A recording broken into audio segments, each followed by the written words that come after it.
talk about the Descendants. Ever since this idea was greenlit, everyone's been sending me links and updates about what an awful idea this is.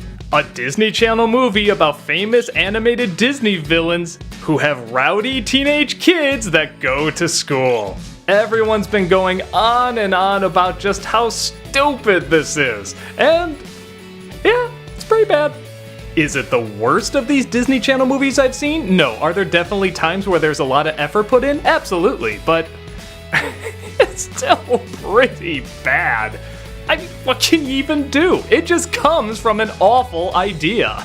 In a faraway land, Belle and the Beast rule all the fairy tale kingdoms, I guess, and they merge them all together, but put all the Disney villains on this island that's actually a little bigger than the Good Kingdom. That's confusing. Keeping them separate. But Belle and the Beast's son, who's gonna be king soon, has a brave new idea that the offspring of these villains should be allowed to go to their school, treated like any other decent human being. These kids include the son of Cruella De Vil, the son of Jafar, the daughter of the evil queen, and the daughter of Maleficent. And if you're excited to see the live-action version of your favorite Disney villains, you shouldn't be. These are treated like the Adam West Batman villains if the last shroud of dignity was waterboarded out of them. They're barely even recognizable outside of their clothes. In fact, if you had them in completely different clothes, you probably wouldn't even be able to tell which villains they were. Man, just when I thought they couldn't do Maleficent worse than Angelina Jolie, we get this interpretation. The Mistress of All Evil, one of the greatest Disney villains ever, is now a snorting, high-pitched, squealing,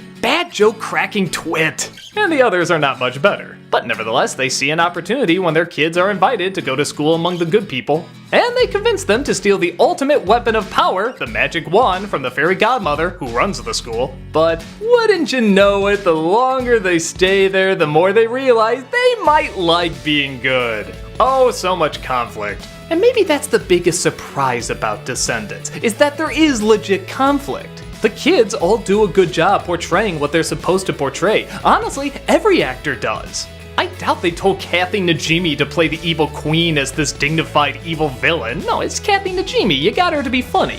She, as well as all the other actors, are giving exactly what's being asked for. It just so happens what's being asked for is incredibly stupid.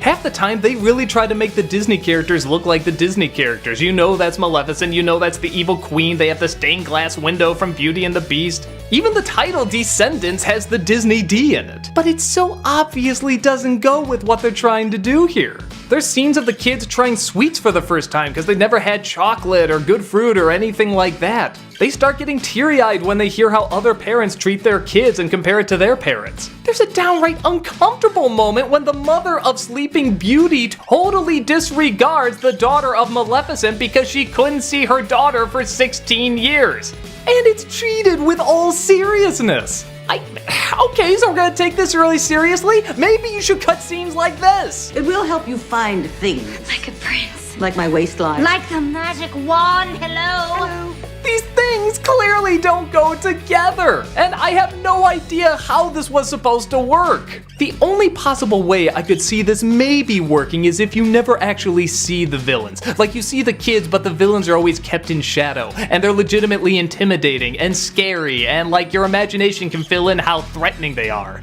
But no, they have song and dance numbers right off of a cheesy Broadway show.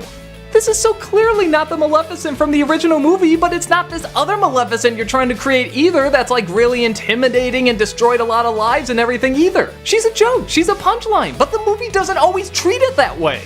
The song and dance numbers are similar. At first, they're actually kind of impressive.